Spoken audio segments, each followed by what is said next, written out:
Yo, what's up? Yo, let me know how the audio sound. Let me know how the audio sound. Matter of fact, I'm about to check real quick.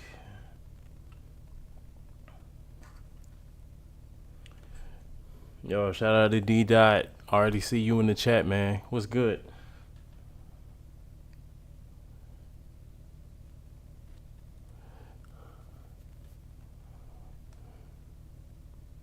Oh, it sounds good. Okay, good.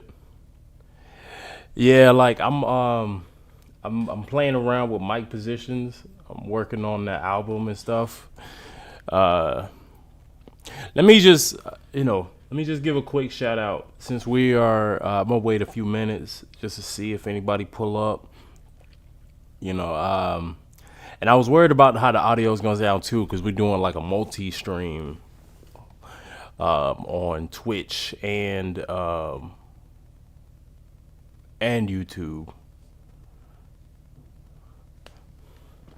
Hey man, I'm sorry to hear that you're not in a great mood. I hope this stream can kind of help.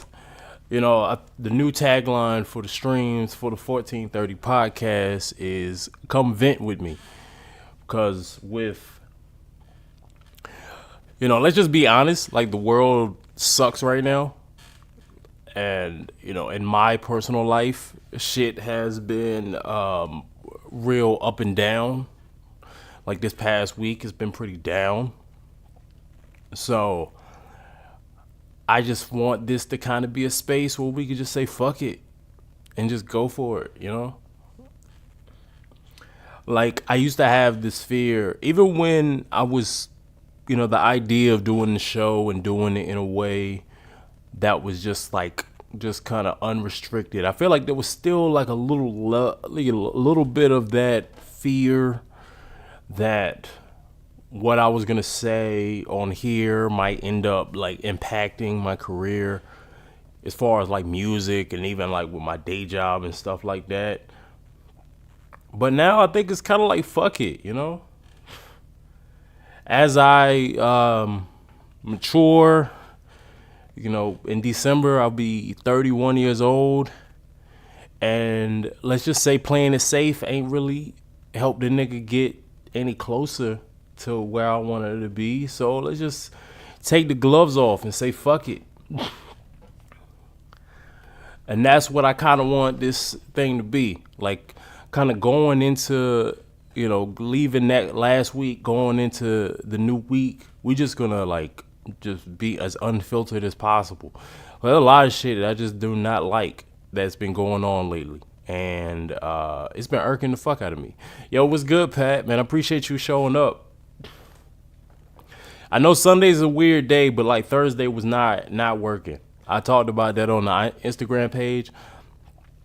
Like Thursday, because and normally I would have my son all day on Thursday. Like, I'd be off on Thursday, and I have my son. But as he gets older and he's in that toddler stage, he's a lot to keep up with. So by the time the day was over with, I'm tired. And then, shit will happen.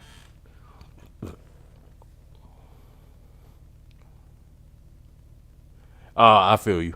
I feel you. We could talk, off stream if anything. But yeah, if you don't want to talk about it right now, it's cool. Because right now I got, I don't know how y'all feel. Like, honestly, my wife was telling me that I was, just kind of the stuff I'll be talking about is getting exhausted.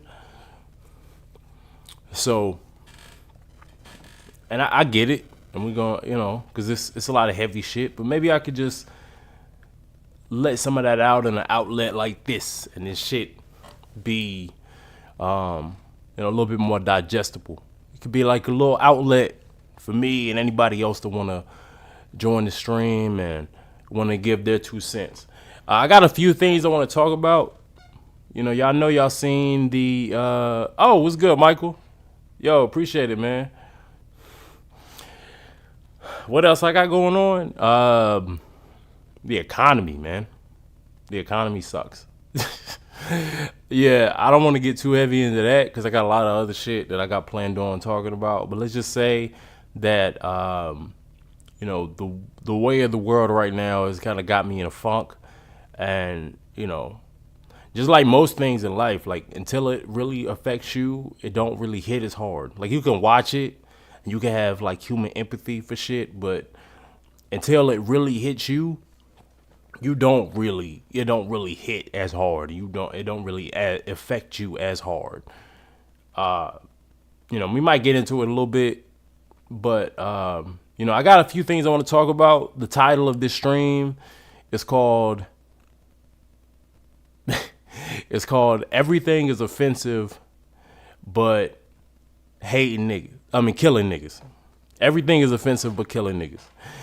And there's a few things that we're going to talk about today that fits that theme. Because don't it really feel like that in a lot of, you see in the media, you see like certain groups will get talked about, especially when it comes to from somebody black. Like if you get pissed off in that group, then everything shuts down. You lose sponsorships.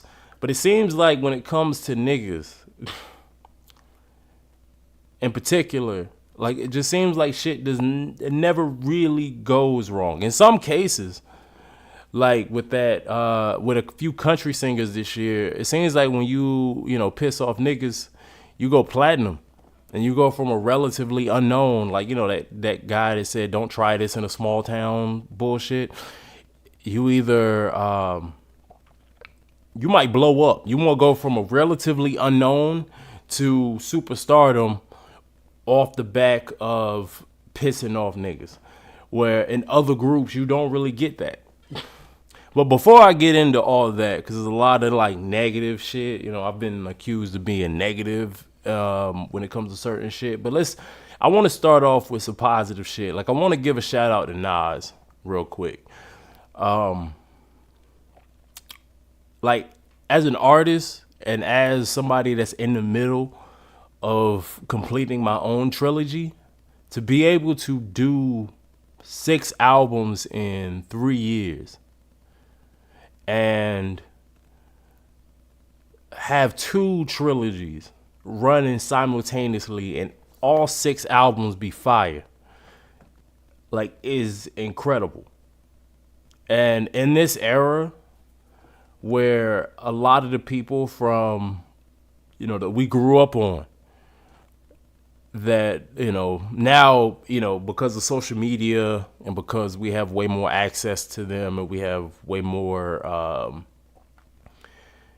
we're able to hear their opinions a lot more. Like we don't, they're not shrouded in the shadows like they used to be back in the day, where you could only get them on print interviews or TV every once in a while when they're promoting some shit. Like now you kind of hear, so you got a lot of people that consistently disappoint you, that you grew up, more or less idolizing. Like to see somebody like Nas on a creative and a personal standpoint, like who knows? This nigga might piss me off in the next couple years. He might say something or do something crazy that make you look at him sideways. But I'ma just, in this moment, I'ma give him his props. Nas is secretly has been like my favorite rapper, and I didn't realize it, but just because he's been so low key and so kind of out the way, out the bullshit. But as I get older, and but as I grow into the man I am and become a father and a husband, like to see somebody that when you go through his catalog and you realize the gems that he was dropping that resonates, not even on some like super, philosophical shit, but like just on a personal, just man level. Like Nas is really the only artist I could go to and in every point in my life, pivotal point in my life, he really does have like sound advice in his music. From Illmatic to Magic 3. There's so much that I could take from and learn from. And and I don't want to just just show love to Nas. Like Hit Boy being able to tap in with Nas and, let's be honest, kind of fix the terrible, Nas did have a reputation for having a terrible ear for beats, but for somebody to kind of come in and like tailor his production to, bring out the best in Nas, when it's all said and done, like when we talk about people like producers, like we talk about producers like Hit Boy, and we talk about producers like when we talk about Hit Boy, we should be talking about him in the same conversation as Kanye West, as Pharrell and the Neptunes, as Timbaland, Pete Rock. When you talk about the greatest producers in hip hop, just in general, in black music in general, Hit Boy, when it's all said and done, will be in that conversation. I feel like he should already be in that conversation. I mean, it's the guy that in 2011 gave, Jay and Ye Niggas in Paris. And over a decade later, it's still not only producing for some of the best artists, but giving them some of the best songs that even later in their career have ever put out. So I feel like that should be commended. So I wanted to start this off because I listened to Magic 3 on Friday when I was taking my son to daycare. And when I tell you, with everything that was going on, that's been going on in my life, that just turned everything around and just kind of show you, you can grow. Like, hip hop can grow. Like, contrast that with the terrible song that Busta Rhymes put out with Coi Leray. Like, I would listen to some shit like that and be like, yo, it really might be over when you get to a certain age. But Nas just turned 50 on the 50th anniversary of hip hop and showed that, yo, you can grow with this art form. You just gotta do it the right way. So, yeah, matter of fact, let me pull this picture up because I had it pulled up real quick. I'm still learning this streaming shit. Yeah, I saw this.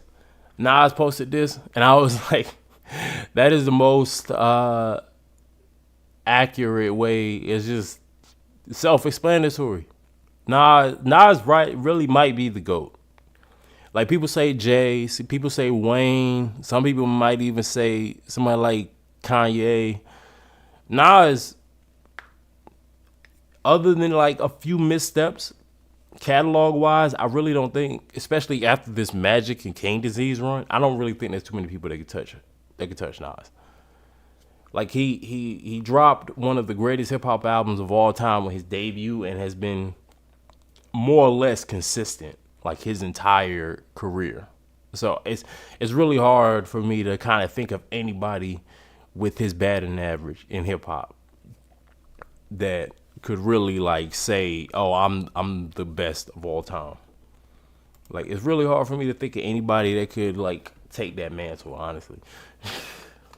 All right, but yeah, yeah, Pat agrees. Yeah, like that. I really can't think of anybody else that I can honestly put in that category other than Nas. Like, every accolade you could think of, like sales, he even got the Grammy after King's Disease won, longevity, content, like mind-blowing storytelling. Like, it's really not anybody else touching Nas, to be completely honest. Like, so I just wanted to give love to Nas and Hit Boy, and I'm gonna try to do that for every stream. Secondary, I want to also give a shout out to Mick Jenkins, because Mick Jenkins put out an album. As much as I love Magic 3, The Patience might be my favorite hip hop album right now. And I feel like Mick Jenkins is one of those guys. Like, Dead End Hip Hop did a review of the album, and they talk about how, like, at the end of the year, a lot of people, including myself, really forget about Mick Jenkins.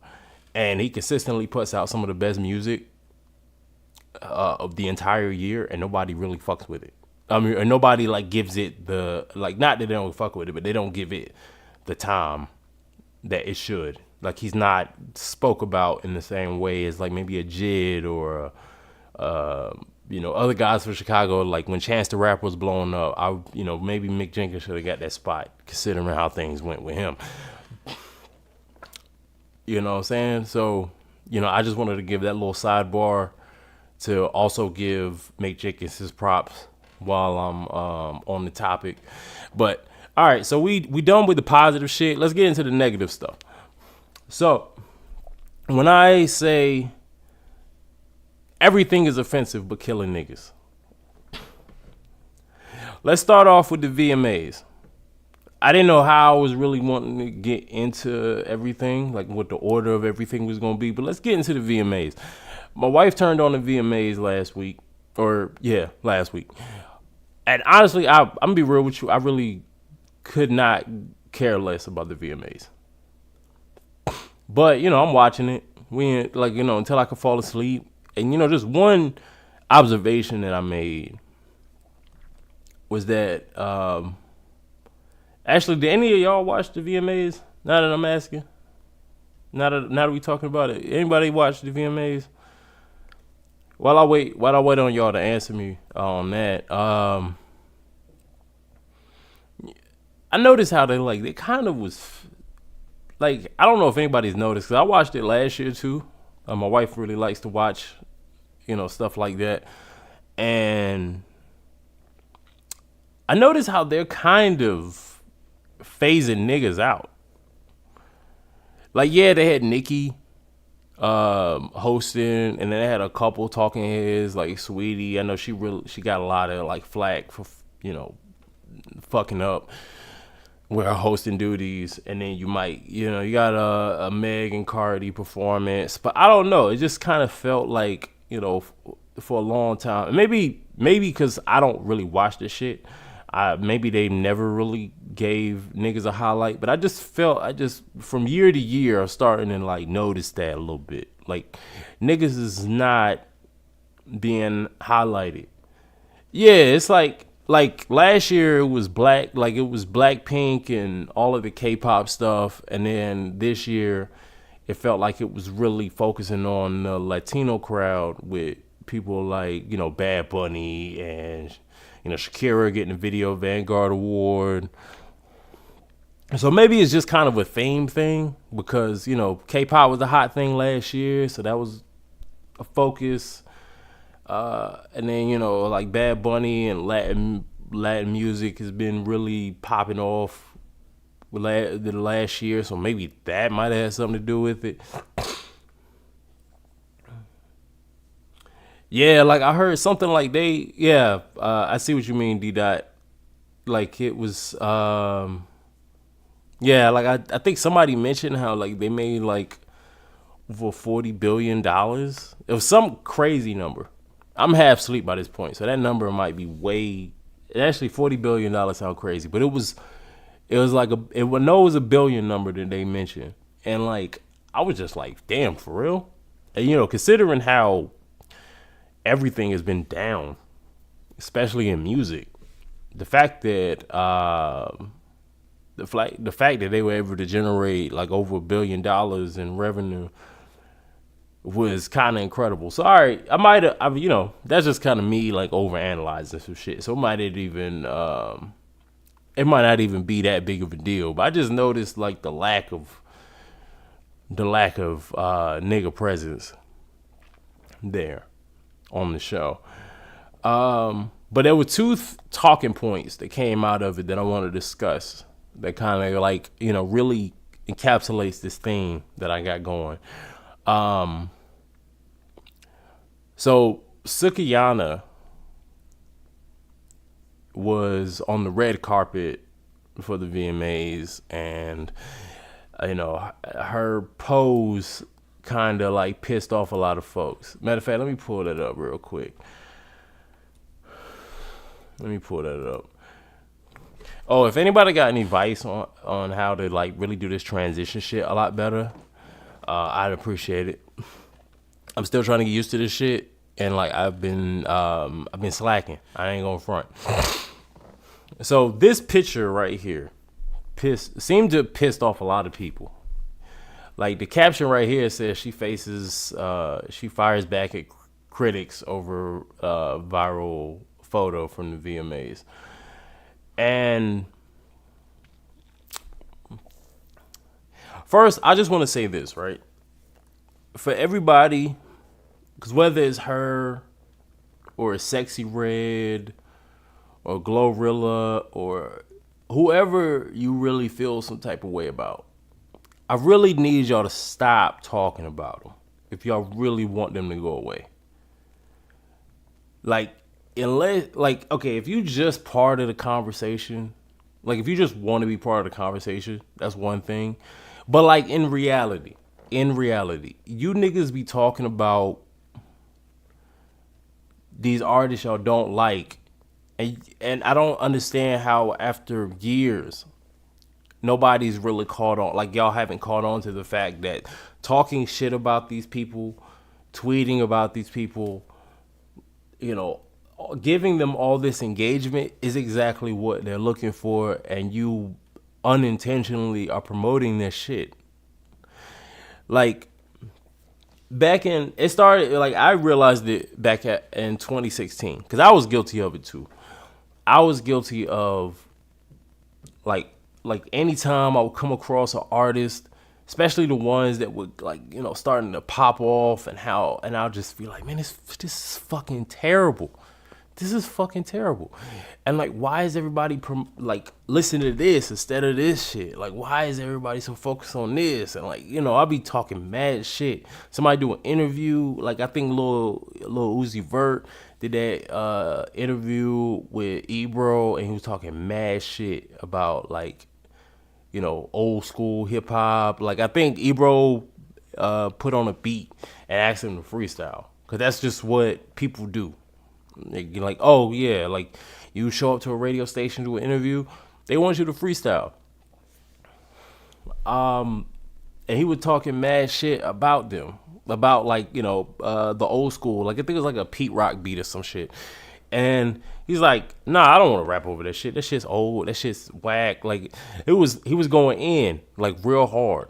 And you know, it started this whole conversation about, you know, these young kids don't give a fuck about, you shouldn't force them to give a fuck about, you know, the past. And there's other people like, nah, you gotta really learn your history and all this other shit. And all I kept thinking about was like I kept, you know, joining in. Like I was trashing these niggas and shit like that. And then I look over, you know, like on Twitter, back when it used to be called Twitter, and I used to be on Twitter. You know, you would see on the bar, like on the little side, like the number one trending. And I saw his name like up there twice. Like I think it said it's like Lil Uzi Vert, and it's like Lil Uzi Vert Hot 97. Like it was that kind of shit. And then I realized I'm keeping this nigga relevant by engaging in this shit. Like it was when it really hit me. Like first, for one, it felt like at the pit of my stomach. I felt pissed. Like I was sick to my stomach, that I realized that I am part of the problem. So yo, you get your little jokes off, but if you genuinely are pissed off that whoever is at, you know, like the ones being talked about over your favorite artists, the people who you feel like should really be highlighted, then shut the fuck up. Shut the fuck up about them. And yo, just like I just sat here like in the beginning of this stream, before I even got into the bullshit, I gave flowers to 3 artists that I felt like should be appreciated a lot more.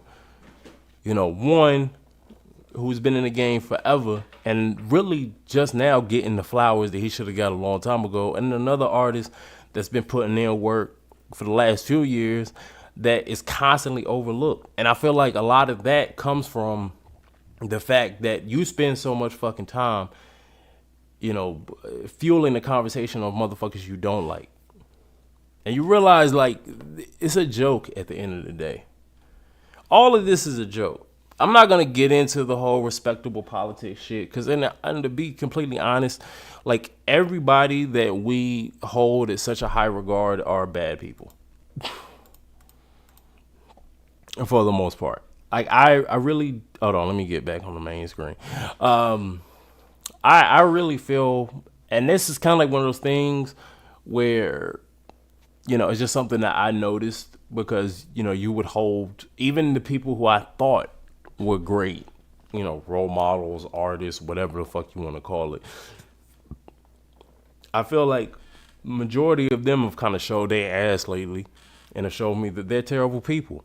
And so just to look at somebody like Suki or somebody like Sexy Red and really like expect more out of them feels stupid.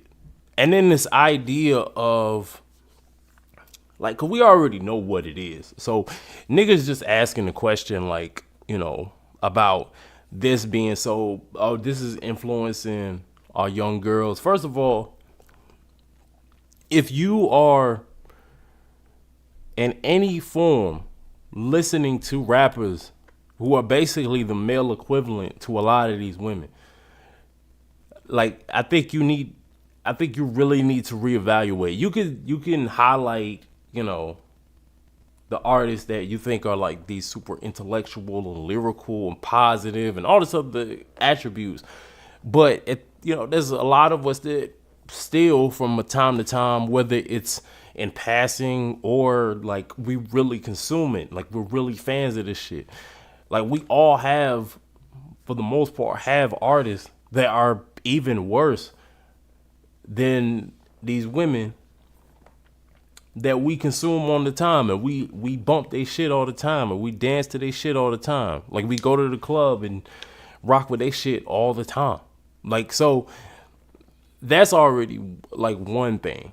But like to sit here and ask the question like who is putting these people out here and who is, because that was kind of the thing. Like people just so quick to try to throw like, oh man, young girls are watching these girls and like they're gonna like follow their influence.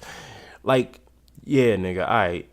Like I really want you to have that same energy when the discussion of how influential, gangster rap is. And I mean that was one of the conversations. I did a video earlier in the year about Young Thug and the lyrics being used in court and things like that. And it's just these, all of a sudden in those type of situations, it's just entertainment.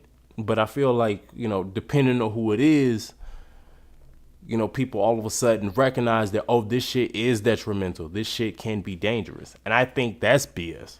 Like, honestly, I've always been a supporter of the idea of you need to have the same energy for your favorites. If you are going to have this much to say about Suki or Glorilla or Sexy Red or whoever, make sure you have that same energy for the niggas that you rock with when they in the same boat. That's all I'm saying. Like, I think it's corny. I think it's mad corny that, you can't see the hypocrisy in it. Like, better than them Republican representatives that will, talk shit about their political enemies, but then turn a blind eye to somebody like Trump when they doing the same thing. Or vice versa. When you got the Democratic side or whoever criticizing Trump, but then having really no, like, no smoke, no energy for Biden when he in the same situation, or anybody like that that's rocking with them. Like, different than them. So I really don't like that conversation. If you're not willing to have that conversation about your favorites, then shut the fuck up when it comes to anybody that you just not a fan of because you just don't like their music, or you don't like the presentation, or you don't like the antics.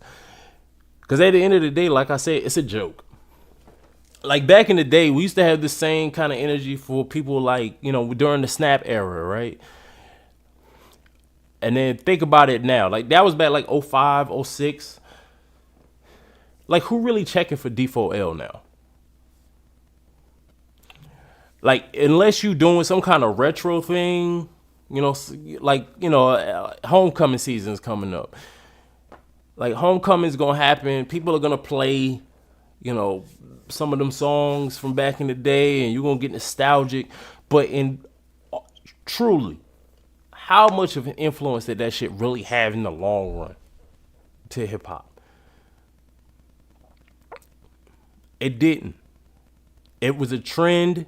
It had its time, and then that trend passed, and then the next trend took over. Like I feel like that's what these situations are. These artists do not have like staying power. You really don't. You really can't look at any of that shit. And even if some people really hold that shit to a high regard, it's very few and far between, yo. Like I really feel like the energy should be better spent somewhere else. So that's all I got to say about that. But it was crazy how people just took that shit and just blew up. And the main situation I wanted to talk about, the other thing from the VMAs. Yeah, yo, PME, yo, appreciate you showing up, bro. Yeah, I agree. It's mad corny. Like I see it all the time. Like it just depends on who it is. It could be the same crime, same situation. Hell, it could be the same number of victims. But it just depends on if you rock with them or not. Like that actor is accused of the same thing. That actor that you're not really even a fan of, you never watch any of his movies, you don't really, dig with anything he does. He's accused of, assault or whatever. 3 victims. Favorite rapper, accused of assault, 3 victims. I promise you, the people that are on this wavelength, their conversations are different. It's gonna be, yo, such and such is wrong. He did that. Take him to jail. If you're not rocking with that actor, but your favorite rapper, nah, bro, free him. We need more music. That's basically what it is. Yeah, I mean, D-Dot, I feel you. It's a gimmick, but that's the thing about hip hop and music in general. Like once you become a star, or you're trying to be be at the award shows, you want to be in that mainstream type of scene. You need a gimmick. I mean, hell, the way the internet is, it's one of the things I'm starting to know, like about artists, about being an artist nowadays, is because it's so oversaturated. Like a lot of people do resort to gimmicks to try to stand out. Cause as dope as you are as an artist, you really gotta catch people. You gotta get people's attention somehow. I mean, there's certain let me think of somebody. Let's think of somebody. I like Death Grips. They're really dope artists. And like one of the big thing about them is just that how crazy they could be sometimes. I mean, they put out an album like with like the cover art was a penis in a bathroom or something, like somebody's unsolicited dick pic that they sent to somebody's DMs, and they made that the album cover and leaked the album because the label wasn't trying to put it out. Like it was, just that kind of stuff catches people more attention. Like I probably remember that more than I remember the album itself, honestly. That's kind of one of those things where like everybody has a gimmick. Everybody has something about them. Busta Rhymes, I just mentioned him earlier. Like he was the rah like a dungeon dragon. Like everybody had something that set them apart. And it's just some people where the gimmick, they have there's a lot of gimmickry. Yeah. You know what the fuck I'm trying to say. There's a lot of a lot of that gimmick shit. There's not a lot of substance behind it. I think that's where the issue comes in. But I mean, and because I'm not sitting here and defending, any of these artists for what they do. I just need everybody to kind of understand that, you can't really talk about it if you don't have that same energy.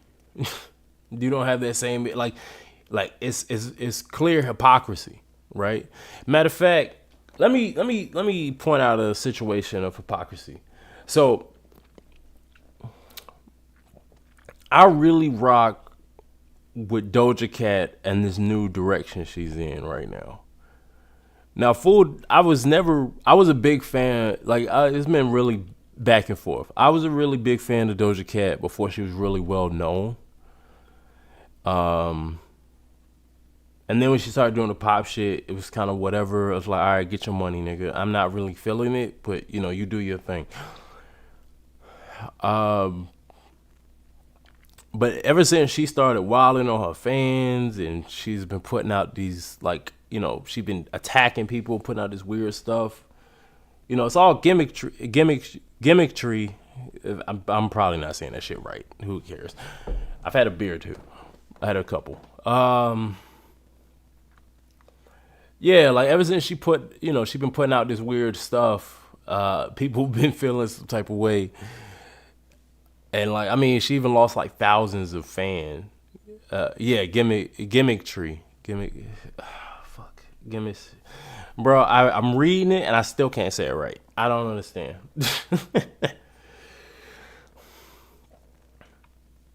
They sound. Oh, I just missed your comment about Gucci and Jeezy. Yeah, I remember back in the day, I was a big like geek, like a hip hop nerd. I was really into the lyrics and stuff. Like I'm listening to Lupe Fiasco and Black Milk and yeah, I appreciate this, sis.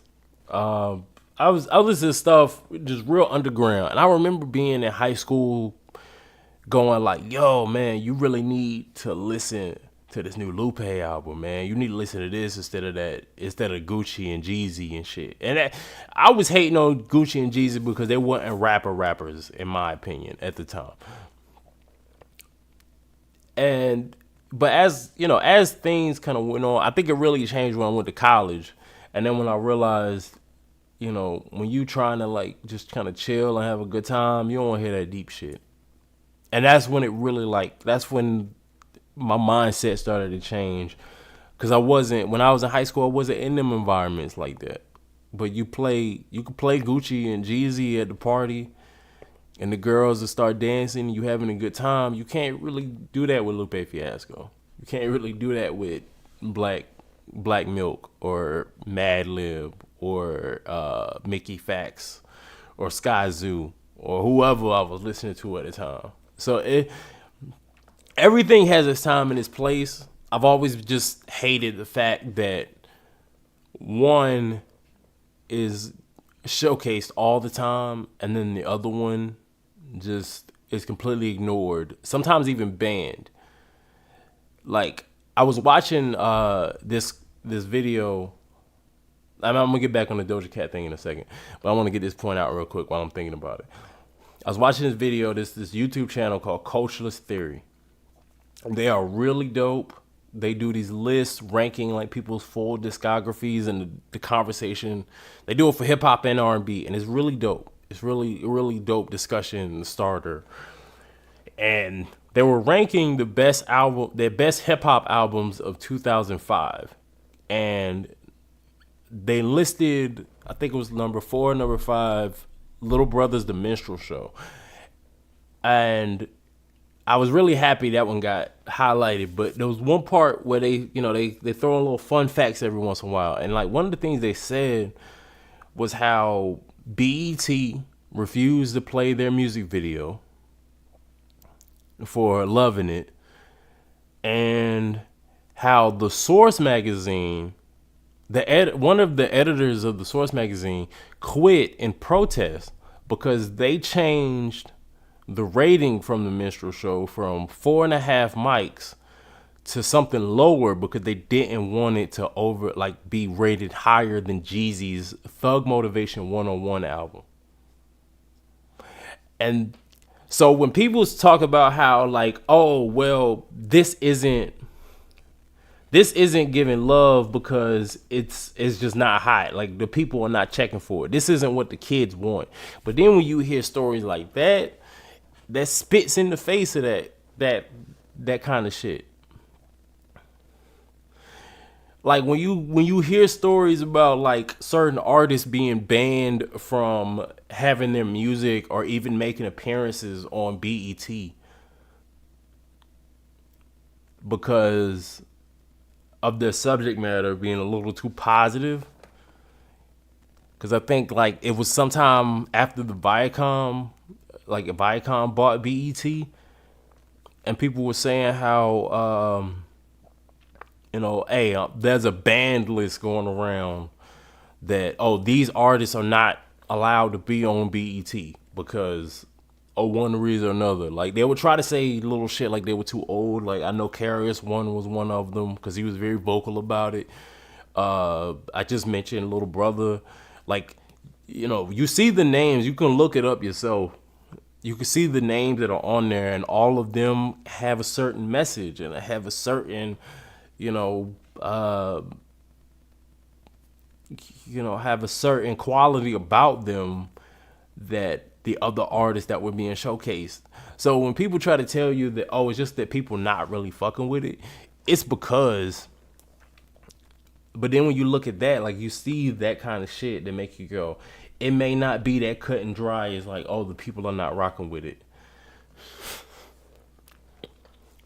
So that's all I gotta say. But back to the hypocrisy and the Doja Cat shit, right? I'm gonna play this clip from you, and I was just gonna talk about it, but I saw this video. It was like a clip from the Joe Budden podcast, and like people know, that like I said, back in the day I was a nerd with lyrical underground stuff when it came to hip hop. I didn't listen to no mainstream shit, and one of my biggest influences from like 2008 to 2010 was Joe Budden. People make the jokes, the pump it up shit, but like the Mood Music series to some of the like one of my favorite projects that's not even on streaming services. It's called Escape Route. Just that shit really spoke to me. So and Joe has a lot of his shit, and there's a lot of things about him that you don't like, that that I completely understand that you don't like, that I don't like either. But I never take away from this guy's musical ability. So and actually this is gonna be an example of me practicing what I preach, because I'm going to have that same energy that I would have for anybody else for one of my quote unquote favorites. So this particular part from this, and I can link the full clip, whatever, later on, but like this part of the conversation when they were talking about Doja Cat and her music and stuff, like really, really spoke to me. So let me pull this up real quick. Oh yeah, let me know because I'm trying to play around with the desktop audio. So let me know if y'all have any issues hearing it. But let me play this real quick. I was just like, I'm trying to see what the difference is. We use biblical references. There's a whole subgenre of like horror films that are strictly devoted to, biblical iconography and shit like that. I don't really understand. I was going to say that she's talking about the Doja Cat Demons music video because I forgot to mention that, but it's in the title if y'all can see it. Yeah. So, and what the difference is between watching a movie called The Priest's Exorcist. See that dislike? Because I hated it. The Exorcism of Evan, with Russell Crowe, right? Yeah. Fucking shit. Insidious, whatever the case is. I don't know the difference between that and her making a song called Demons. And it's theatrical. It's a whole music video that looks like a mini movie. Christina Ricci, like the references made sense. And she's Doja Cat. She does this shit on purpose. You know what I mean? And everybody just kind of fell victim to it. And I don't know. I think with music is different than movies. I hope she fails. The movies is movies. We know it's a movie. With music, people, I'm not here to bullshit. Try to relate to the artist. No, I think one thing that she's right though, and y'all know how I feel about all of the you don't fuck with horror movies and all that shit. I didn't know that. All right, let me skip over this a little bit. And I think I think that the difference is music is a little bit more influential, and I think the demo for music is younger people. Mm-hmm. So you are kind of leading younger people. All right, so right immediately I call bullshit. because in any, so one of the things is, you know, I'm gonna play a little bit more of it, but one of the things I noticed during like this little part of this conversation was that the language they're using in this part is the same as what, you know, back in the day when people like Congress people and stuff like that were critical of hip hop music, especially gangster rap. They would say stuff like, they would say that this stuff is detrimental to kids. Even now, like people talk about, like we mentioned before, like I was talking about before with like Sexy Red and Sookie, and people talking about how that would influence young girls and things like that. And like a lot of the people, you know, their response would be that it's just music, it's just entertainment. But this is what I mean when I say that everything is offensive but killing niggas. Because when people say, yo, this stuff is very dangerous for black youth, like all this talk about guns and killing and drug dealing and, you know, disrespecting women and just this hypersexual stuff. Like when they talk about stuff like that in the music, people dismiss it. Like they say, oh, this would not affect kids.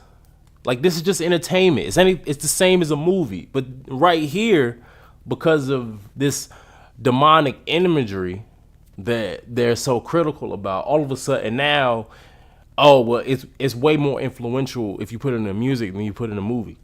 But a lot of times people would, you know, if I was to criticize Ice-T back in the day, or NWA back in the day, or MC8, or even now, like if I was to bring up like Moneybagg Yo, or 21 Savage, or like Young Nudie, or whoever, like, you know, talking about how, you know, what they're saying could have an influence, a detrimental influence on young kids, they'd be quick to say that it's just the same as a movie. It's just the same as like all the violence and shit that they put on TV and stuff like that. But I mean, if you look at The Exorcist, the movie The Exorcist, when it came out, I think it was like 1976. People were in the theater passing out, vomiting. It was like an abomination. It was basically banned in several countries, etc. Yo, PME, you hit it right on the head, man. Like, cause etc. And now, and I'm gonna play another video in a second where, like, somebody broke down like all of the movie references, because this, a lot of the shit that's in the music video are movie references. So it's not even just, oh, we're just gonna put demon shit in here just for the sake of it, or like whatever. Like it's everything, every scene in that, well, almost every scene in the video is based on a movie. And I caught it immediately because I watch horror movies. Like one of my favorite movies was referenced in the video, The Shining. Like that's not even just horror movie, but just like one of my favorite movies in general. So I've seen it like a bunch of times, and I like watched that movie when I was really young. I didn't want to pick up an axe and cut off somebody's head, or like chase somebody down the street with an axe, or like do whatever Jack Nicholson was doing in that movie. Like I was not trying to do any of that. And even more like other movies like American History X or something like that, that like, you know, not even on some supernatural shit, like, or some demonic shit, just on some regular like killer shit like Halloween or whatever. Like it never like made me want to do anything like that. If anything, I feel like if you watch a movie and you want to imitate it and it influenced you to that degree, I really think it has more to do with you than it does the movie. Because I feel like millions of people could watch the same movie and only 2 people do something crazy and say that it happened because of the movie. I don't think it was the movie. We make movies like this like without even batting an eyelash, you know what I'm saying? So it's just like public perception, kind of like, the collective moral code of society and what's deemed to be acceptable and That's stuff all like it that. is. Like, it's just That's strange. it. So listen, I called up my sister. My sister is extremely Christian, like Pentecostal type shit. And I was just like, I need to ask you, do you look at this as, do you think that she's a devil worshiper? What are your thoughts on this? She was like, no. She was like, I think this is tasteless. It's not my jam, but as a Christian, I don't find it as offensive as, others are seeming to find it. And Here's else. my only thing about this. There are devil worshippers. Mm-hmm. So what if she was? So that's my point right there. If I don't know this young lady, if she is a devil worshiper, she has a crowd of millions of young kids that she is swaying. It is different than a horror film. Okay, a horror I film, agree with this. A horror film. I do think it's different. I'm not I'm gonna done. let you Hold finish. up. Let you finish. A horror film, you got to be a certain age to go in. That's a niche market of.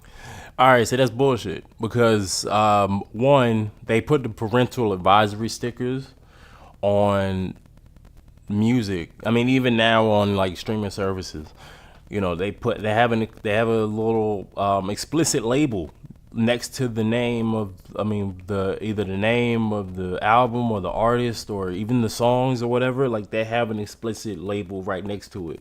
So if it's deemed, not suitable for children, then it's right there. That's number one. Number two, like I said, I watch those movies regardless of the parental thing because a lot of times I didn't go to the movies. I watched them on TV. They play those same movies during the day, like on the weekends, during hours where, like, during the time, like, where kids have access to it. And unless you as the adult, just like with music like this, just, as the parent, as the adult, like, in this child's life, if you really felt like this isn't going to, this isn't something I want my children exposed to, you would go through the certain links to make sure that they didn't have access to it. You have the ability to do that on streaming services. You have the ability to do that on YouTube. I mean, they have a kid's YouTube channel. Like my son watches his favorite, little shows that show up on YouTube. Like, we created him a profile just for that. It don't have no ads that show anything other than, kiddie related stuff. So we ain't got to worry about him seeing something that he ain't supposed to see. You got to actually put in the effort. So to try to sit here and say that, oh, because she puts this stuff in her music and kids are going to be influenced by it. Like, I felt like I would be more likely to do something. Because you also have to realize a lot of this stuff in the music, and it's not even in the music. You listen to the lyrics of the song, she's just talking shit, just like any other rapper. Like, Demons is more of a metaphorical thing. She just went literal with the video, but it all had a purpose at the end of the day. Whereas with other shit, like, this is kind of the problem when you've been so used to listening to music where niggas just kill motherfuckers and it just kind of just seems normal. Like, I don't understand where is this. And like, just like D-Dot just said in the comments, like, it's moral panic. And this is the thing. Where is the moral panic when, because we always talk about trigger shit, right? Like, if I was to say something about being Jewish, if I was to say something about Jewish people in a derogatory form, we seen it with Kyrie, we seen it with Kanye. And Kyrie didn't even say nothing. He just tweeted a link. They come down on you hard. You say something about, we seen Lizzo and Beyonce have to change lyrics in their song because they said something like they said spaz. And it was deemed, ableist. So they had to change, they had to go in and change the lyric. Hell, you can be somebody on YouTube like Fresh and Fit. And I ain't defending those motherfuckers because I think they corny and they doofy as shit anyway. But I'm just saying, you could get on there and like they'll let you get away with it for a little bit, but eventually your shit's gonna get taken down. They're not gonna let you talk this crazy about even women. But it seems like when the language is anti-black or anti-nigga, all of a sudden there's really no uproar. It's actually congratulated. It's uplifted. And matter of fact, I'm gonna go ahead and go to the other video real quick. Let me read some of these comments real quick first.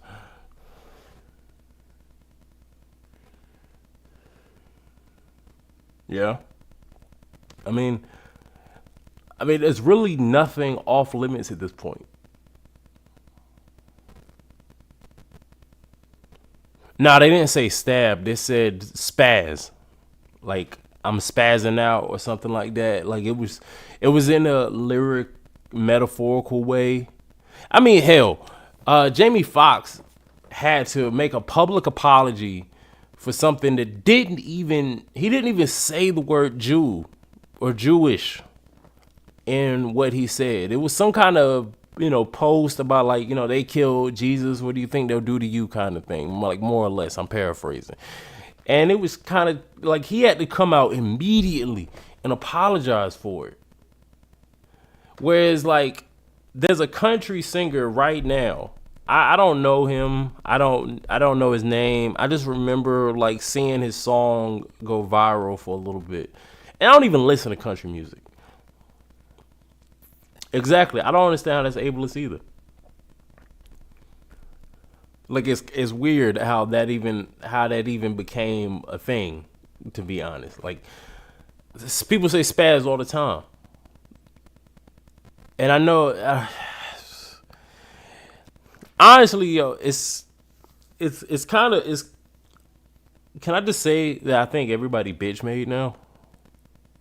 Like, it's to a certain, like, if I point out something that is, clearly offensive, like, you, not only did you say something that was fucked up, but you directed it at a certain group of people.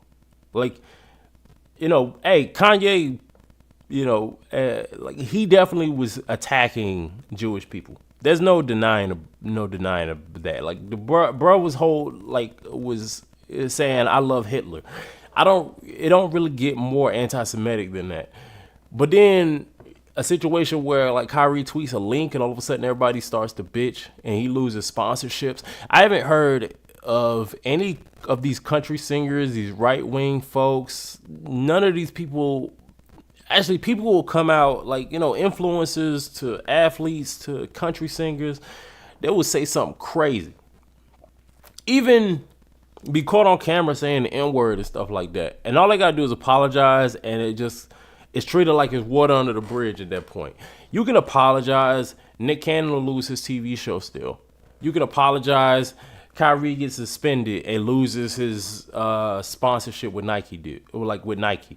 You can apologize and get taken off of all of the, like, if you're an artist or whatever, get taken off of all the festival lineups. And like I'm talking about the baby. And even in a situation where I'm not the biggest fan of the baby at all. I gave him a little bit of support because he was from North Carolina, but that's kind of where it stopped. But I'm not really checking for him like that. But even I can look at that and go, I just don't understand how an artist like that could shoot somebody, whether you think it was self-defense or not, that's another story, that could shoot somebody and kill somebody in a Walmart and that pretty much blow his career up because he killed another black man. But the minute he say something crazy about like gay folks, all of a sudden now it's like, yo, gotta get this nigga out of here. I just, you look at that, you're like, oh, this dude could get away with killing the entire city of Atlanta, Houston, Miami, wherever this nigga from, and his music can just say some of the craziest stuff about black folks and about niggas and stuff. And then the minute he say something about any of these other groups, that nigga out of here. Yeah, Jerry Jones. Matter of fact, yeah.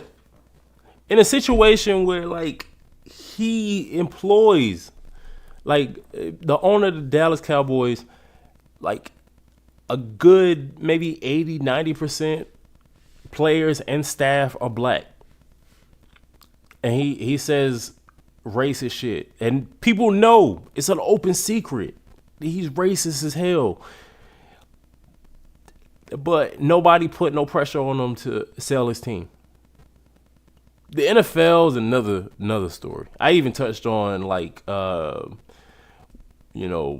touched on this a little bit with No Name when she called out Jay-Z and all the people who are, quote unquote pro-black that are still involving themselves with the Super Bowl.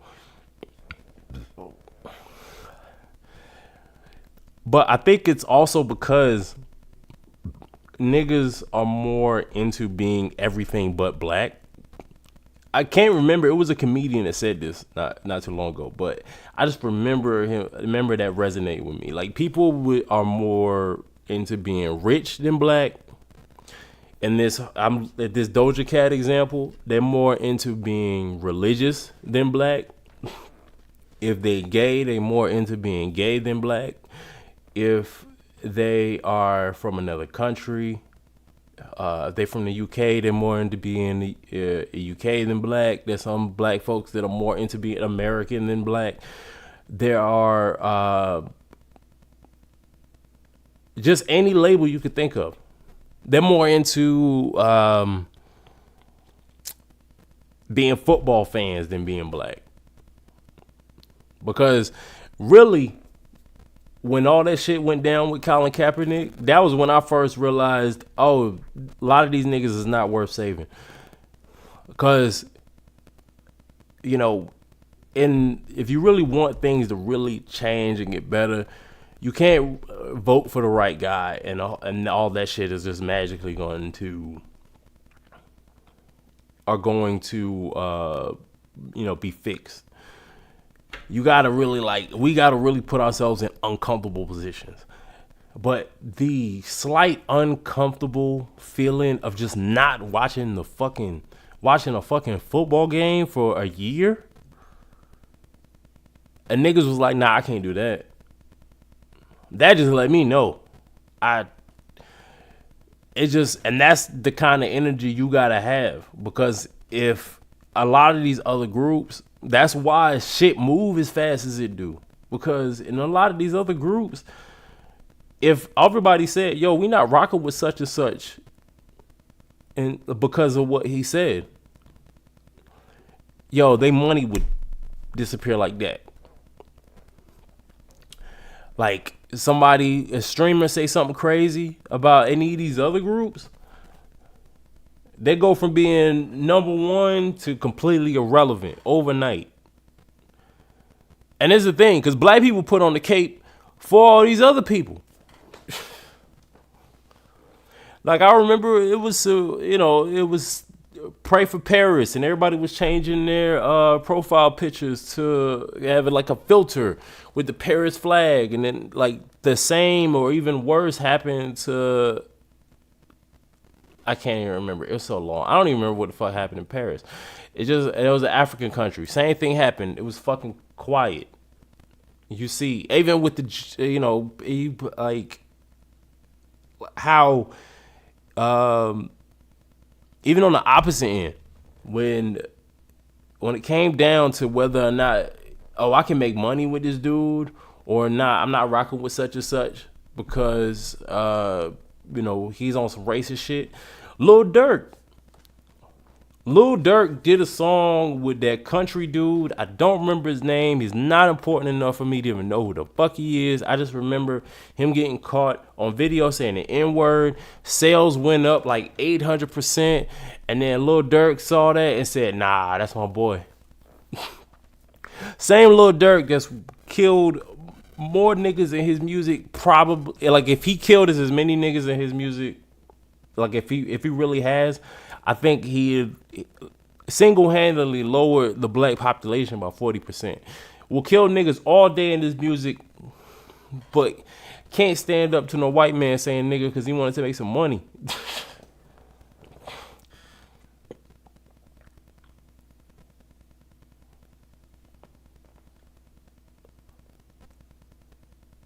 Yeah, I mean, yo, you could definitely tell. Like, I mean, Mel Gibson, because if you look at like, because if you think of a like a white celebrity that says something crazy about like Jewish people, like you think about Mel Gibson, that's the first person that comes to my mind, and like he's still out here making movies and acting. He just stepped away, but they were already plotting on his comeback from the jump. I really feel like, and then I don't think he's ever apologized.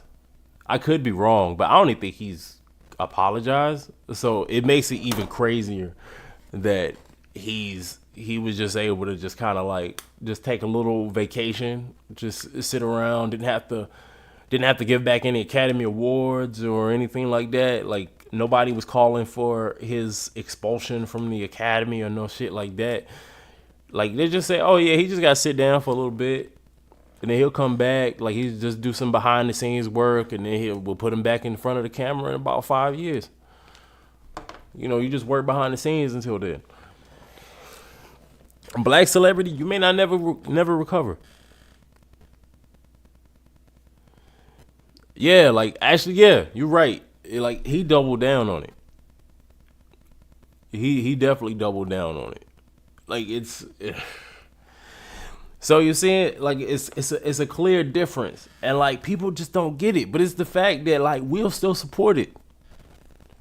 They disrespect us to our face, and the most we're gonna do is tweet about it. But we'll show up the next day. Like how many people still buy? How many black people still buy shit from H&M after they put a little boy in a monkey shirt and posted it online? I think niggas forgot about that because I think that happened like right before the pandemic. So it was, and then the other shit happened, like Kobe died, and like it was a lot of like stuff that happened that kind of went under the radar. Yeah.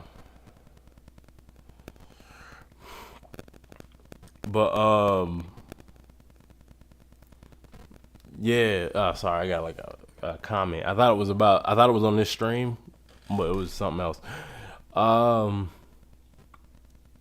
I lost my train of thought.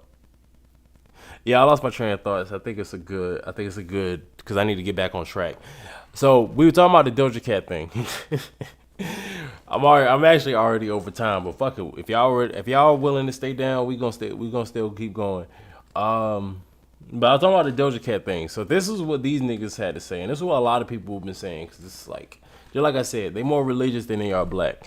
So let me pull up this video actually explaining the video, like the idea around the video, and you kind of see where motherfuckers got it all wrong.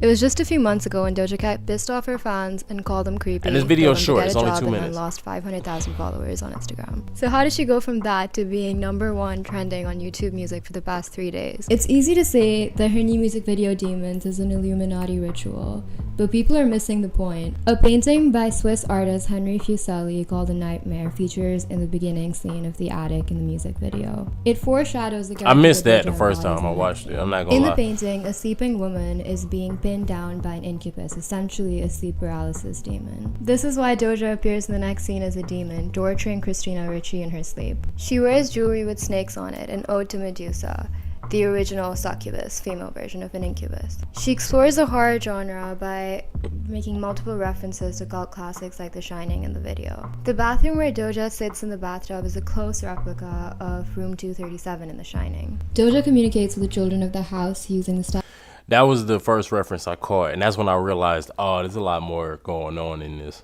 Cause yeah, that shining reference like stuck out immediately.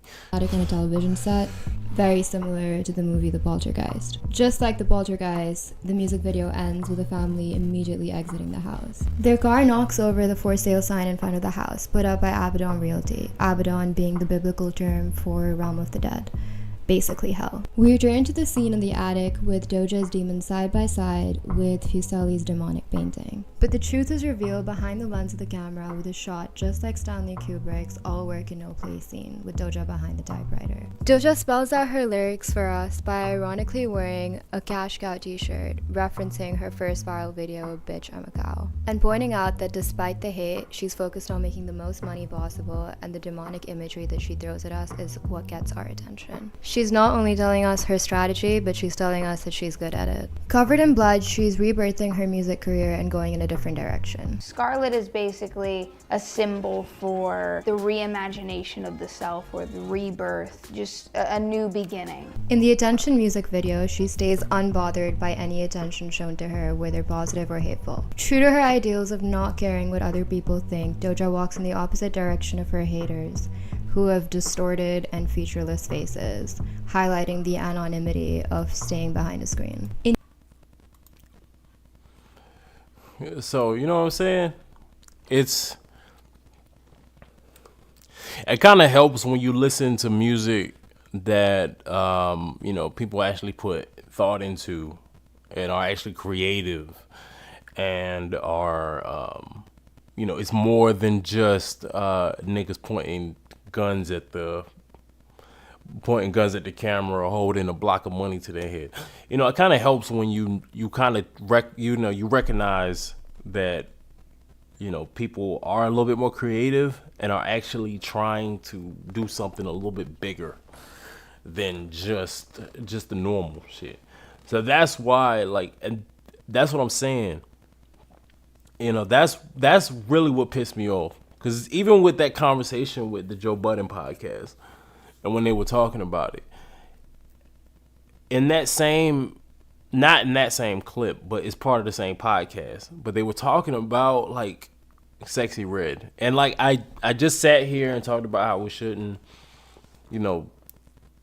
talk shit about people we're not really big fans of and stuff like that. And I promise this is going to be quick, but it's just the fact that when you think about that comparison, they hate Doja Cat and the imagery that she's putting out there, that she's quote unquote putting out there, and how influential and detrimental her influence could be by doing tracks like that or putting out imagery like that. But in the same podcast, they're bigging up somebody like Sexy Red and what she doing.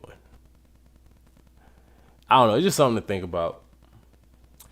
For people that because there's a lot of people, and I'm a staunch defender of female rap, because it's not like it hasn't been there. It just doesn't get highlighted, and I think a lot of that has to do with people just not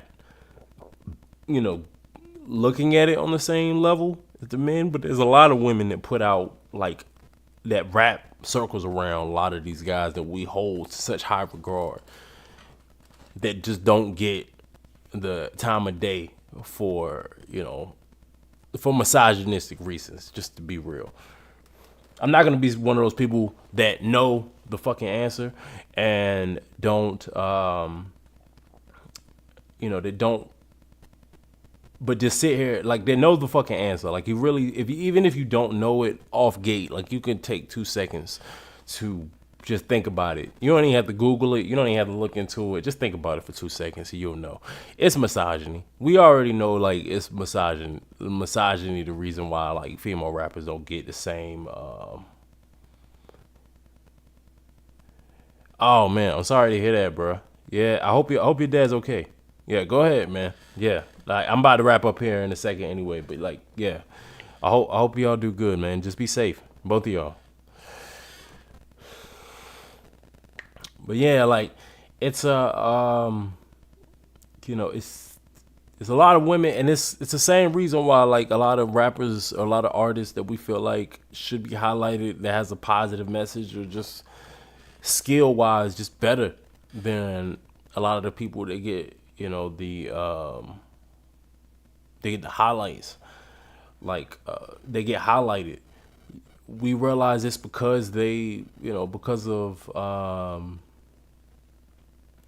Oh, don't worry about it, man. Yeah, like I'm glad I'm doing this on YouTube because you can watch you can watch the playback. Anything you missed, you ain't gonna miss much because I promise you I'm wrapping up in a second. But everything will be on the YouTube channel, the new 1430 podcast YouTube channel. So make sure y'all subscribe to that channel if y'all haven't already, because I plan on doing all of the live streams on this channel going forward. Just can't play no music, or they're gonna hit me with a copyright strike again.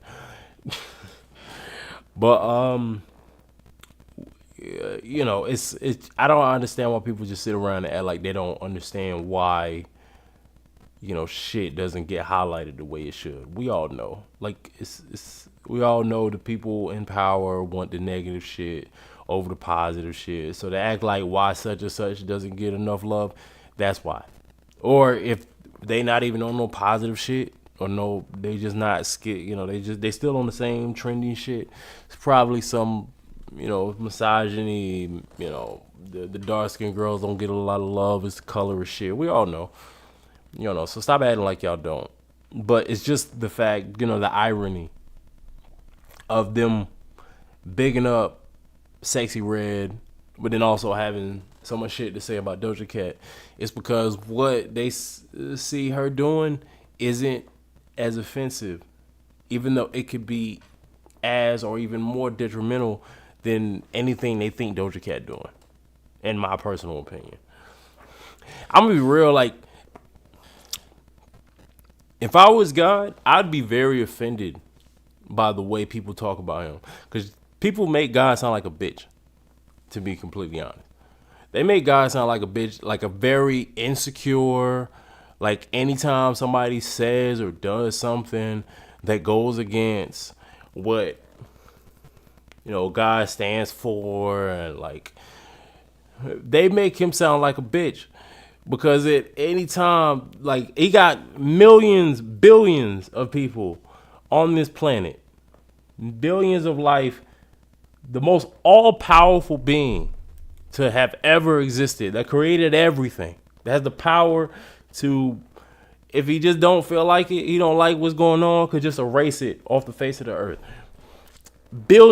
Like a majority of this planet believes in God and worships God,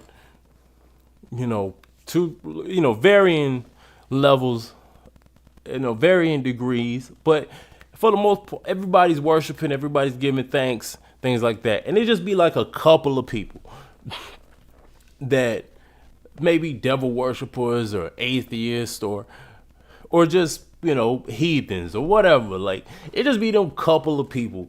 And people get so up in arms, like, oh my God, you couldn't say that about him. Or like, or they think they're going to get smited. Like, yo, is this, man,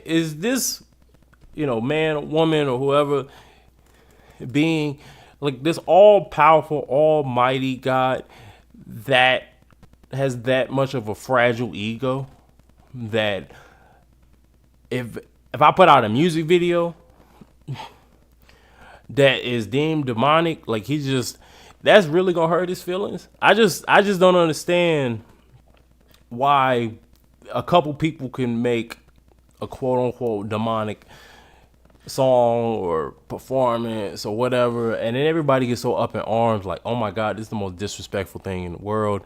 Like, God is gonna be so unhappy with all of us. Like, I'm just saying, I would be very offended. I'd be more offended by that, the way the people react to it, and just kind of make me look, than anything that these quote unquote, like, sinners or whatever doing. Because I feel like a lot of times they just be minding their business, and you be the one acting like, oh my God. Because I'm like, is this person supposed to be like a loving father or a dictator?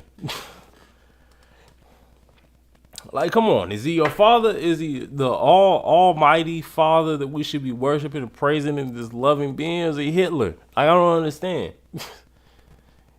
Is he Kim Jong-un? Like, what is it? I don't understand. Like, it's just, everybody gets so up in arms. And this happened to me before.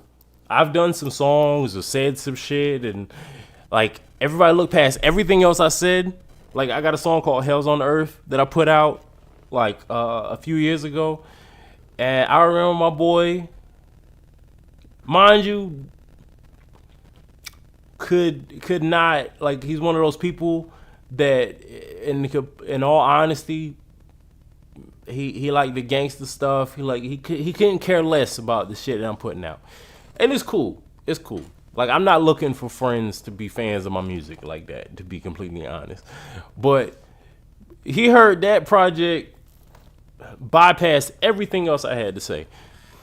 I said some line about like Jesus not even Jesus or something like that. You can go back and listen to it. I can't remember the exact lyric off the top of my head, to be honest. And he said, bro, why did you say that? Why did you? Like, come on, man. You can't. That sounds disrespectful. Or something like. He was so. And mind you, we worked together at the time. So it's like 8 o'clock in the morning. We having this conversation. I ain't even finished my coffee. I don't want to have this conversation. Like, well, you trying to get me to. Now, all of a sudden, ain't never invited me to church. Now he think I need to go to church with him. Ain't never invited me, prayer, whatever. Like, he was trying to really, like, save my soul, like, over that line, and just completely missed the fucking point. So maybe I also feel like that because I've been approached on that bullshit before. But yeah, a nigga trying to argue with you at 8 o'clock in the morning is wild, especially because I hate my job. I hated my job. I don't work there no more. But I hated my job at the time. So I'm already pissed that I gotta even come to this motherfucker, let alone at 8 o'clock in the morning. And I'm dealing with traffic. I ain't even finished my coffee. Like, bruh, don't talk to me on some like come to Jesus moment. At least wait till lunch, or wait till after I've had lunch, or wait till I finish my coffee. I don't want to have this conversation with you right now. But yeah, like, so I'm just saying, I really feel like if you that confident in your faith and whatever religions you practice, a couple motherfuckers that just ain't on the same wavelength as you shouldn't be the end of the world. And I really don't feel like it needs that much defending. I'm just saying, dude, if he really didn't like, if God really don't like what's going on, he could just wipe this shit clean. That's what it said in the Bible, right? That's the whole story of Noah and the ark and everything. Like, I'm just saying, it really could be that easy, but I just feel like people just kind of get a little bit, up in arms and shit. I'm just saying, if it's just entertainment when niggas getting killed in the music, because, for somebody that grew up, down the street, and like I've actually seen shit like that happen. Like, I wasn't part of it, but you're a young kid and you're in close proximity of that kind of violence, that could be triggering. So maybe I'm triggered, just like people triggered by the spaz word, or triggered by somebody saying something that could be deemed anti-Semitic in the music. Like, y'all triggered. Maybe I'm triggered. Maybe I'm triggered, but you don't care. Because, you enjoy listening to gangster shit while you're on the way to your 9 to 5. And I feel like the most staunch defenders of this shit nowadays, that's what makes it so corny now, is that the staunch defenders of this shit never even lived that life. Never even seen that shit. Never lost anybody to that. But are real quick to defend it and be real quick to like, yo, I really want that new such and such album. I don't care if he murdered everybody. And that's where I get offended. That's why, if you don't care about what I got going on or what I'm offended by, then fuck you and what you offended by. How about that? Because if everything is offensive, but killing niggas, and if that don't offend you, then I hope I offend you with whatever offends you, motherfucker. That's all I got to say on that. There was one other thing I wanted to talk about, but I've ran over already. And it might come back up for next week because, who it involves. It's that whole DJ Envy and Tyree shit. I had a lot to talk about on that one. I even wanted to like bring my wife in on it, but she's busy with some other shit. So we just gonna end it right here, cause I talked about what I really wanted to talk about. So I want to give props to Doja Cat. Ever since she's been on her rap shit, like she put out a new song not too long ago, cause the album comes out this Friday. Look at me plugging for somebody that don't even know me. But you know, her album come out Friday. I'm looking forward to it, and I just want people to be a little bit more open minded and just kind of catch themselves when they're trying to be offensive. You know, I mean, yeah. See, that beer is starting to like really fuck with me. No, what I meant to say was I really want people to catch themselves when they're being hypocritical. Because if you're not going to have the same energy for your favorites, if you're not going to be as offended by niggas getting killed that you are with demonic imagery or, hell, you know, any other marginalized group is being disrespected or being triggered or whatever, then don't come at me with that bullshit. And that's why I'm glad I'm archiving this. Because at any point somebody wants to feel some type of way, I just want to ask them a question. Are you offended by niggas being killed? If you are not offended by that, then shut the fuck up. And I hope you die and burn in hell. Or wherever the bad place is for whatever religion you follow or don't follow. I don't give a fuck. Just die, motherfucker. That's the only common denominator with everybody. I don't care what you believe in. The only thing that's guaranteed is that everybody dies. But, yo, I'ma holler at y'all. I'm tired and I'm hungry and I gotta get up and take my son to daycare at like 6:30 in the morning. So, yo, I see y'all next week. I promise y'all, and like, please hold me accountable. Join the broadcast channel and follow me on Instagram, on, you know, the 1430 podcast Instagram. All of that's gonna be, that's linked in the description of this video. Please hold me accountable. Now we moved it to Sundays. I'm trying to be as consistent as possible, and come vent with me. After a long week, after I know everybody got shit going on right now, so this is our place to just talk shit and vent. We can have a good time. We can just get shit off our chest. Whatever y'all want to do. But yo, I'ma holler at y'all. Good night. Till next time. Much love.